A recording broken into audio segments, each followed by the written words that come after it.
This is PeQue's Drawing a Crowd, and yes, I'm drawing a crowd. I got my pencil here ready, my Apple pencil. I'm ready to go.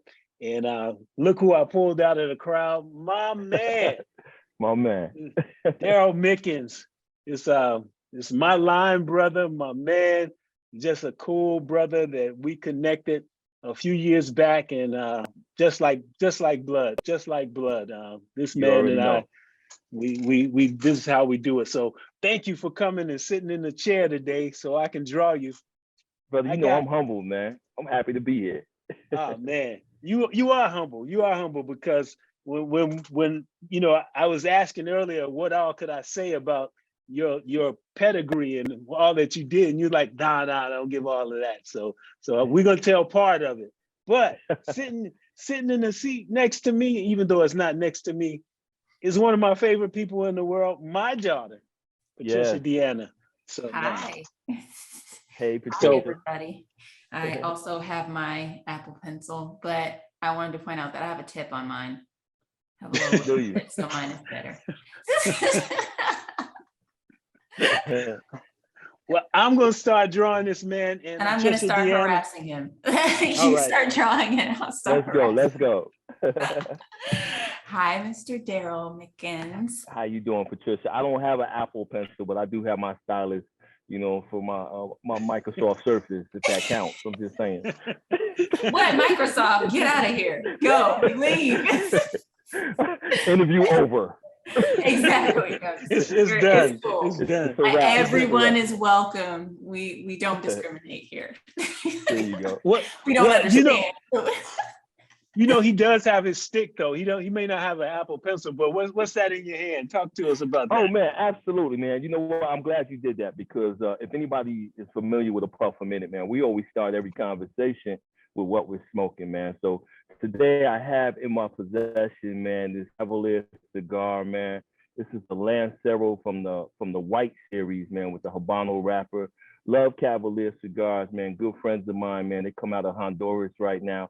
Just had a wonderful weekend hanging out with you guys up in Colorado, man, for the Rocky Mountain Cigar Festival. So I had to pick me up a box of these Lanceros, man. So I'm gonna enjoy this while we have this conversation, if that's cool with y'all. Oh yeah, that's great. I mean, all right. If it's what you do on your at home or your podcast, please. Mm-hmm. Absolutely. You always welcome. You're always at home here. Welcome and drawing the crowd. So let me get on this thing. Likewise. It's weird for me, man, because I'm usually the interviewee, right? So now being on the opposite end of it right now, man, this is gonna be kind of refreshing. So like the opposite, because this is one of my first interviewing processes. So we're flipping the script today. We're flipping it a little bit, exactly. It'll be fun. I don't bite too much. And PeQue, it's like 110 degrees out here right now, so you draw quick, man, because the first thing coming off is the hat and then the shirt. I'm just letting you know. Where are you at right now? So I'm in the lovely Las Vegas, man. You know what I'm saying? Nice. This is where I reside. I actually love it out here. Been out in Las Vegas now for about 8 years. So I love Las Vegas. I used to live there too. Is that right? Okay, yeah. Cool. There it is. See? Yeah, it is a wonderful place to live. Whenever I tell people that, they're so shocked because they're like, "Oh, I can only do Vegas for 3 days," and I'm like, "Because you're not doing it right." Right. Everybody else thinks that we live on the strip. We either live in the MGM, Caesars, or the Wynn. You know what I'm saying? Like there's no real houses out here. Like there's no residential life, no schools. Schools don't exist. It's just all about the casinos. Exactly. So your podcast, A Puff a Minute, you want to tell us how you got started, what was the inspiration behind it, and like how you see yourself as a podcaster? That's an interesting story. I'm glad you asked, Patricia, because first of all, A Puff a Minute, what we do is we celebrate the conversations that people have while they're smoking cigars, right? So there's plenty of other podcasts out there that do cigar reviews, and they tell you, about this cigar and the makeup of this and the makeup of that, and they rate them as far as what is 4 stars, 5 stars, or whatever the case may be. But we decided to do something a little bit different. Now the inspiration is crazy because I don't think I've ever spoke about this on my own podcast. But there was a time where, in the beginning, I used to watch this YouTube show, and it was called The Bodega Boys, right? And that turned into a show on, I can't remember what channel it was, man, now. But it turned into a show that became Jesus and Mero. Y'all got to excuse Polo. Wait a minute, is that Polo? Yeah. Everybody who watches or follows my show, everybody knows Polo. Polo the dog is in every episode. Can you please give us just a quick view of Polo? Is it possible? I'm gonna try. Y'all tell me if y'all catch him over there. He's enjoying the sunshine right now. Can you see him? I don't know. Polo. All right. Yeah, I just had to see Polo. Puff a minute. He's enjoying superstar. Exactly. But Jesus and Mero, man, they started this show on it wasn't Spike TV, but it was one of those other channels and what have you. And it kind of really took off. And then after that, while I was, watching them, they actually ended up taking the show to Showtime. But what I loved about these cats is they would come on the show. It was 2 brothers on the show. They would talk about current events. They would be drinking rum and stuff like that while they were doing it, but it was extremely entertaining. And, I used to think to myself, man, we could do this with cigars, right?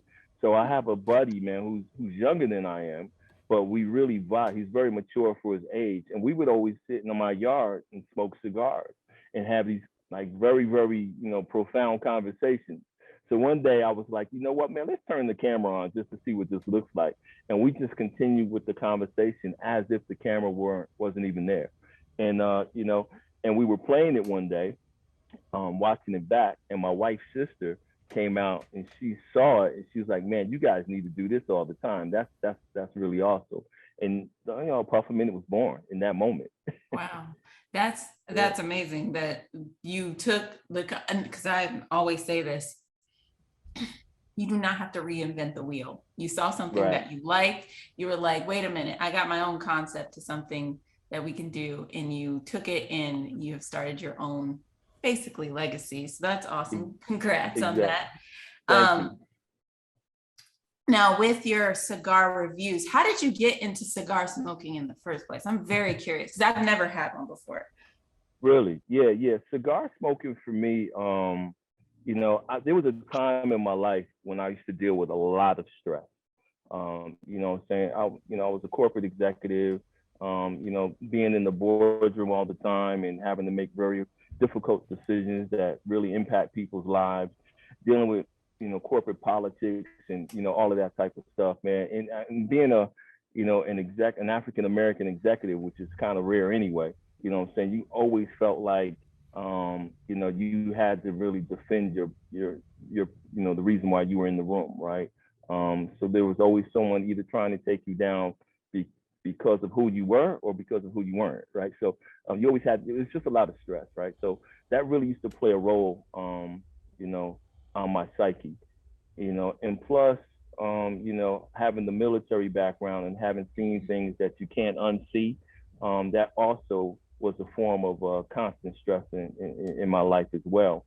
What I found is when I light a cigar, it's an opportunity for me to take a mini vacation, right? To just turn the rest of the world off and just to really just relax. And anytime you light one of these, you're gonna spend the next hour or hour and a half just relaxing and, spending time with yourself and your thoughts. So it got to the point where when my children were young, when they saw dad go in the backyard and go on the deck or what have you, light a cigar, everyone would be like, oh, dad's smoking a cigar, just leave him alone. And it just kind of grew from there. And then I started meeting other people of like mind who really got into this culture.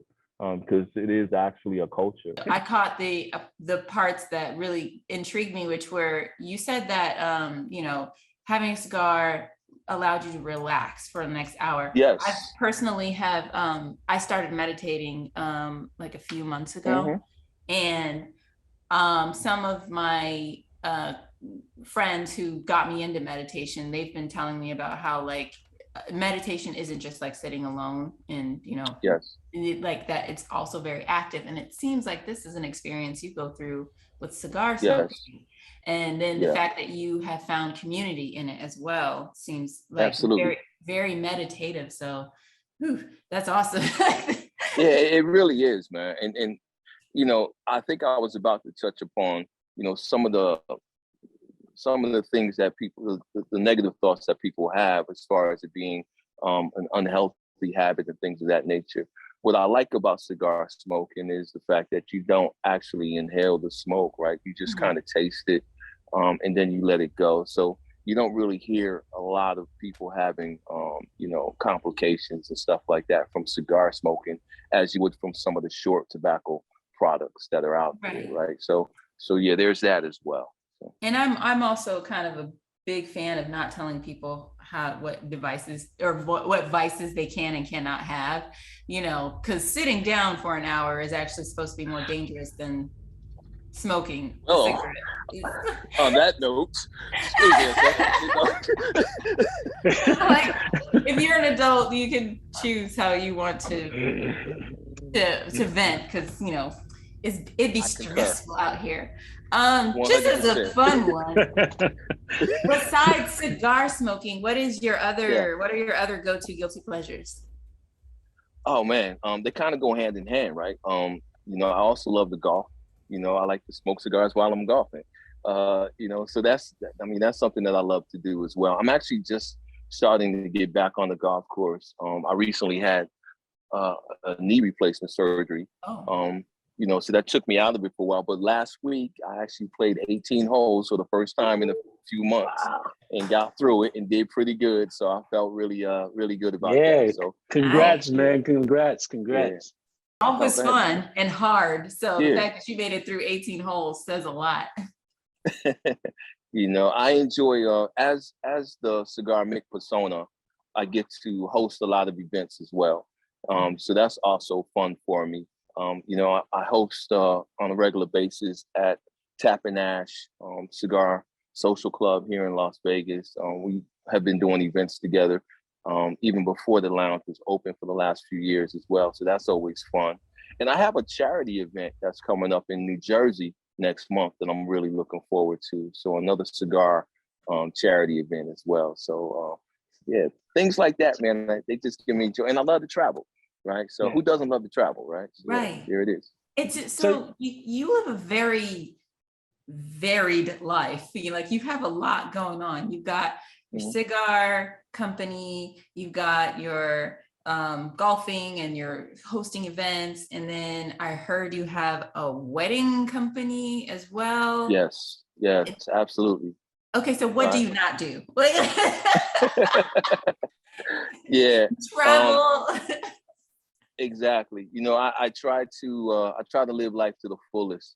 When you talk about the wedding business, I gotta really pay homage to and give credit to my better half, my wife Dawn, because she started the wedding business. I want to say back in 2016, and she just, out the blue, man. One day, she kind of had it in motion before she told me about it, and then she came and she was like, "Yeah, babe, I'm going to marry people." And I'm like, "What do you mean? You're already married. Like, who are you gonna marry, right?"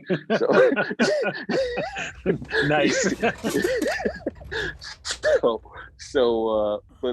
It was something. I'm. We're also very, very spiritual people, and she told me that she felt like that was her calling, and the Lord had called her to marry folks. Her father married us. Her father was a pastor. And this was her way of continuing her dad's legacy, so to speak. So she started Timeless Connection. Now here we are, 5 years, award-winning, top Las Vegas wedding officiants. Right now, she's up for some very prestigious awards as a woman business owner, and also one of the top wedding businesses in Las Vegas as well. So. Things are going really well. So, I jumped on board when I saw that it was moving in the right direction. And, she got to a point where she had to start turning away weddings because she was so busy. Her plate was so full. You know, so I was like, you know what? Yeah, let me jump on this wagon, and So we'll continue to is move in it the same direction. like an all-inclusive, like planning, efficient, reception style of business? We do it all. We Oh, have wow. a full team of I mean, you name it, everything from floral to photography, the DJs to we definitely can find the venues for you. We specialize in desert couture wedding stuff, right? So we love to go out to the desert and set everything up and just make people's dreams come true, man. I mean, it's literally like the best business in the world, right? You Right. get to spend everybody's best day with them, Oh, so I yeah, know, I know. it's a wonderful business to be in. I agree. I mean, I'm personally love and connection and marriage, and like I'm a part-time dating coach. So Are you I'm really? like, oh yes, like I am all into the Nice. love and the watching people just, really connect with each other is my favorite thing. And they've proven that you don't really have a happier day than your wedding day.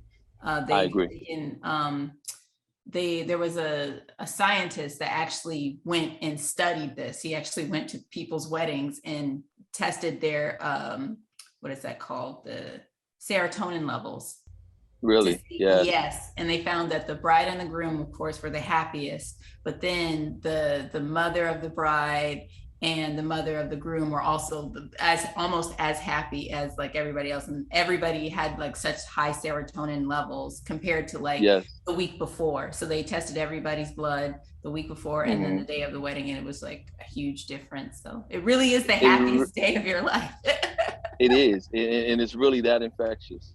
You know what I'm saying? The joy just literally spreads throughout the room. So again, it's just something that we love. I actually get to start before the wedding day. Well, we all do, obviously, because we're part of the planning process. But one of the things that I do specialize for us as well is the premarital counseling, right? So I like to equip people before they get to their altar. Like, yeah, you're gonna experience some things. People, everybody plans the wedding. Very few people plan the marriage. Right. Like what happens, after the wedding, right? So I really enjoy doing that as well. I only mentioned it because you said you do some dating counseling as well. Oh, So yeah. yeah, that's pretty cool. Yeah. Now, Oh, yeah. tell us a little bit about that. What that premarital counseling is like. What does that look like? Wow, man. So, you know, without going like too deep on it, what I will say is that if people understood the real meaning of love, right, then I feel like you can endure anything. The problem is in our culture, we use that word so recklessly all the time that it kind of loses its value, right? So I like to bring people back to the beginning, and I ask them, well, why do you want to marry so and so, and why do you want to marry her? Why do you want to marry him? And they always say it's because I love them. And I'm like, well, what does that mean? Because what we do in today's age is we relegate love to a feeling. But the problem is feelings change, right? So what happens when you don't have that feeling no more that you were calling love? Because love is so much more than a feeling. So I get them to understand that love is a commitment, and it's about sacrifice, and it's about dedication, and it's about being able to get through the long haul. And we break that down with some spiritual principles and things of that nature. I take them back to the agape, love, which basically says there's nothing that you can earn. It's nothing that's earned, or that's there's nothing you can do, right, Right. to earn it. And if you can't earn it, you can't lose it, right? It's something Right. that I give freely, regardless of what it does to me, right? Because it's sacrificial. It was love that took Christ to the cross, and it wasn't because we deserved it at the time, right? Right. So, so that I take them back to that, and then we build upon it. And this brother that took us to church, Patricia, on I this know. Sunday I'm morning. like, This is yes. Wednesday. I'm over here. Why? Brother, I'm trying to draw caricatures, and this brother over here got me like. Like, Wait. As soon as you mentioned agape, I was like, oh, okay, hold on. while he's smoking cigars and drinking a beer, though. See what I'm saying? You know what I'm saying? I love Right. it. Yeah, That's I love what it. I mean. Because that's it. That's it, Mick. That's it, Mick. Like we, you know, some of us came from environments where those things didn't mix. And you know, Right. and I told you, Yeah. early on that you are, no matter what you call yourself, you're a minister. Like you bring in the word, like you bringing light to people, and that's what people need.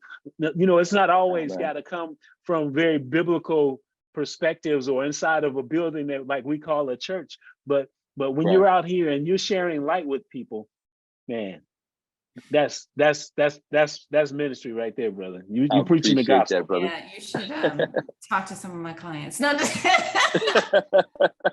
yeah, we can collab. You know, you get them together, and I'll get them married.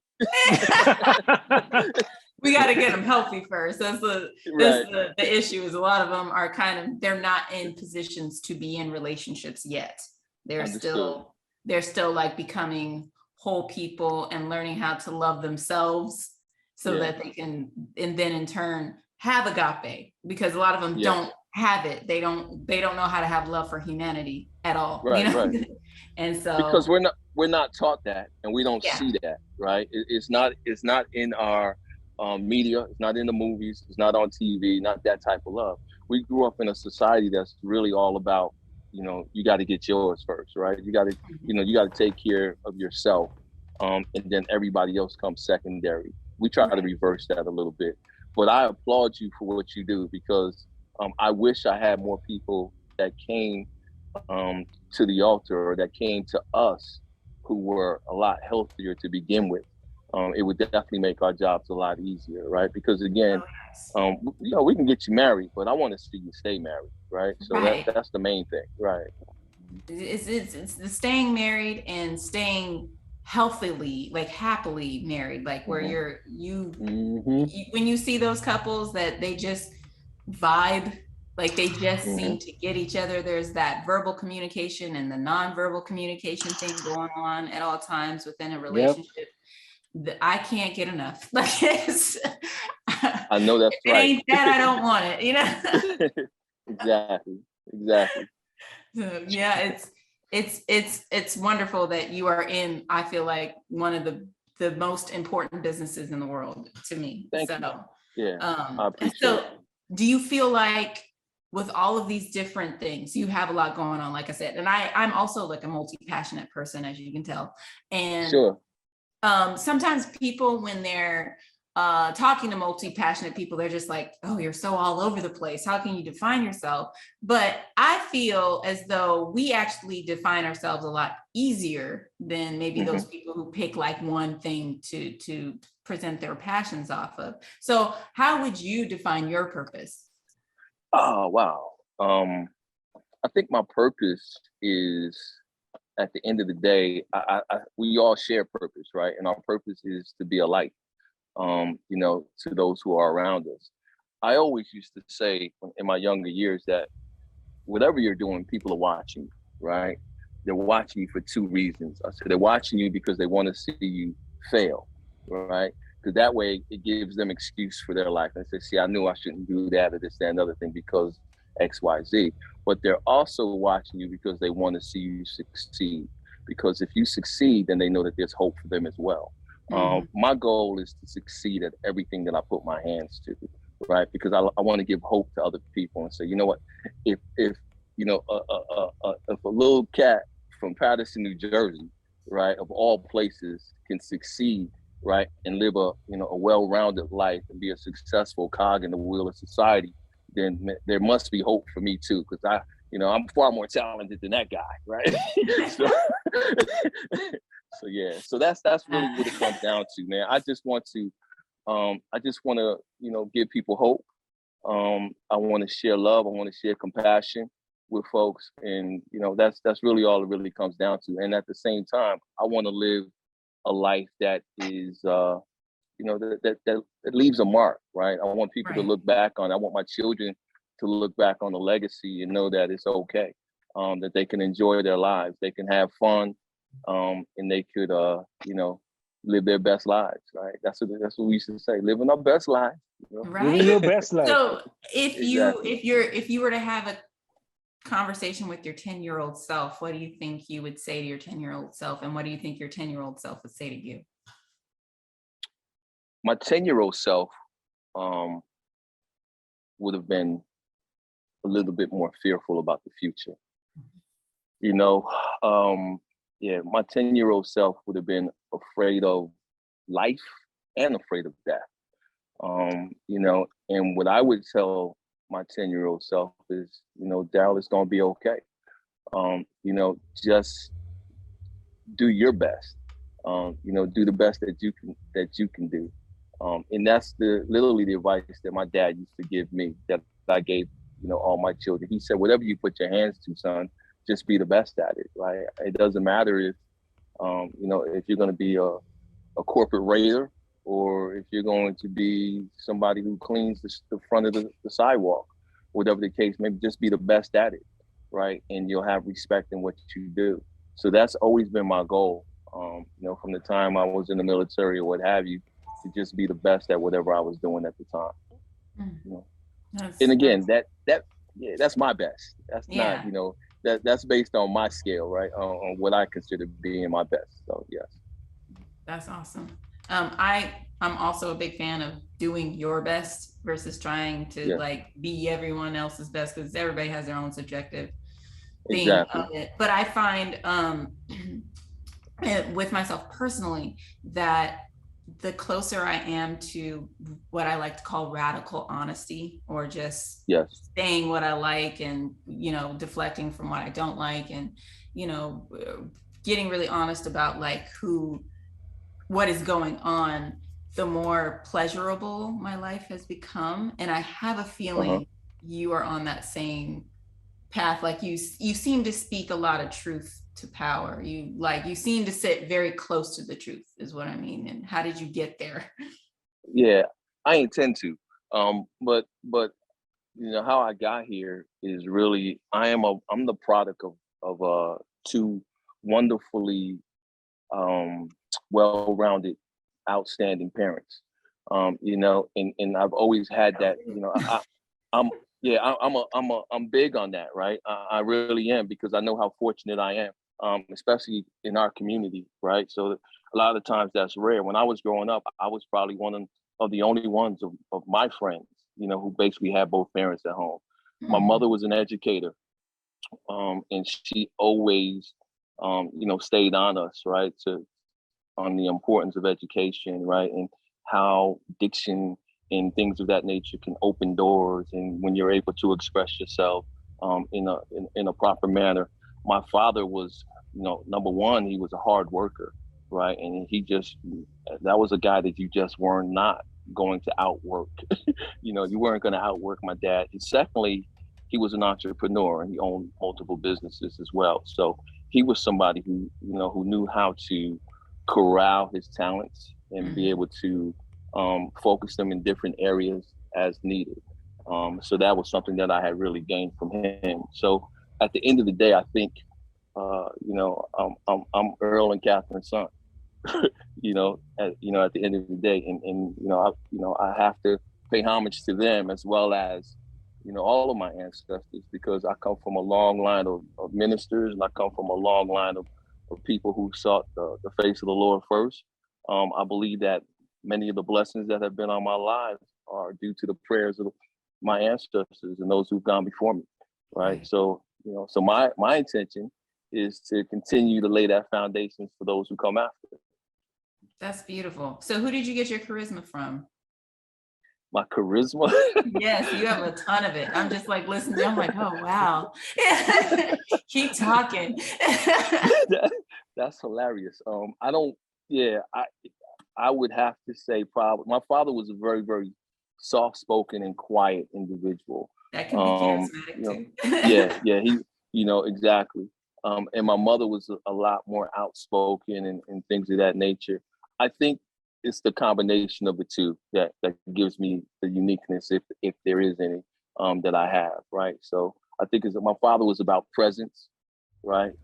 He didn't have to say a lot, but his presence spoke volumes, right? whereas my mother could be a little bit more verbose, you know. Sharp, but do it direct and to the point. Exactly right. So, I honestly appreciate that style in women, especially Black women. I find it to be one of the most enjoyable things about growing up around Black women and being a Black woman. I'm just like, oh, I'm about to tell you some truth. Yeah, exactly. There you go. Like, here we go. Out of curiosity, because you have this persona, like the vibe I'm getting from you is very eclectic, kind of like jazz. Like there's something very smooth about you. What is your favorite type of music? Like what kind of music are you listening to right now? You called it right. So jazz is my first love, right? It is my first love. But it's funny that you bring this up because my son and I just had this conversation over the weekend while I was up in Denver, as I'm riding with him in the car and listening to his to the music that he's playing, right? I cross all genres, right? So jazz is the first love because I feel like jazz is the entry point to all music. So I listen to a lot of R&B. I listen to classical. I grew up on classical. That was my mother's favorite type of music for the most part. So I listen to classical. I listen to blue-eyed soul. I listen to some rock and roll. It's just depending on the mood that I'm in. Nowadays, I listen to a lot of Afro beats, right? Because there's everything in the Afro beats. If when you listen to it, and you'll pick up the jazz, you'll pick up some hip hop, you'll pick up even some rock and roll chords and things of that nature as well. So I listen to a lot of that as well. But when it comes to music, man, there's really not a limit for me. So it depends on Yeah, exactly. By the way, even though you're in the sun and all that, I did finish the drawing. That just want to let you know I'm finished. So okay. Darryl, you are. Yeah, I'm excited that I got to interview you. Thank you, Dad, for letting me. This is. I told awesome, I told you Mick was going to be a great interview. It's been a pleasure. Listen, you sat in the seat. So I got an award for you. Your reward for sitting in the seat is this painting right here. Let's see what I can show you. And if you don't like it, we'll keep it, for ourselves. All right, here we go. Oh. Yo, you did not just do that. Wow. I can't believe you just did that fast, That's bro. Awesome. That is awesome, my brother. Look at you, man. Hey, you know what, PeQue, man? First of all, let me just go on record, man. While we here, all right?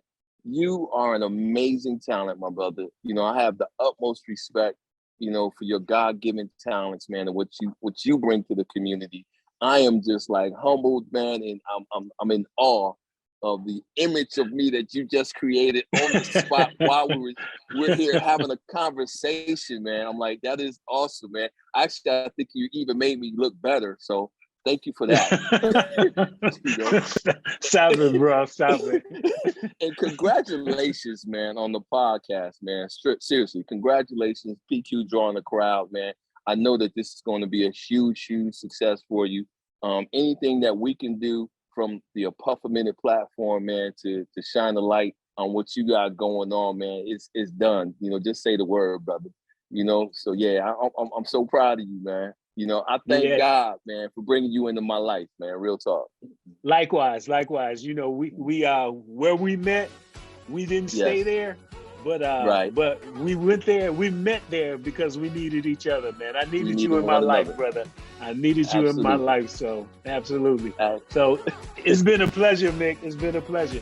And, yes, sir. Listen, y'all stay tuned because there's gonna be some more people sitting in the seat. We see you next time over here drawing a crowd.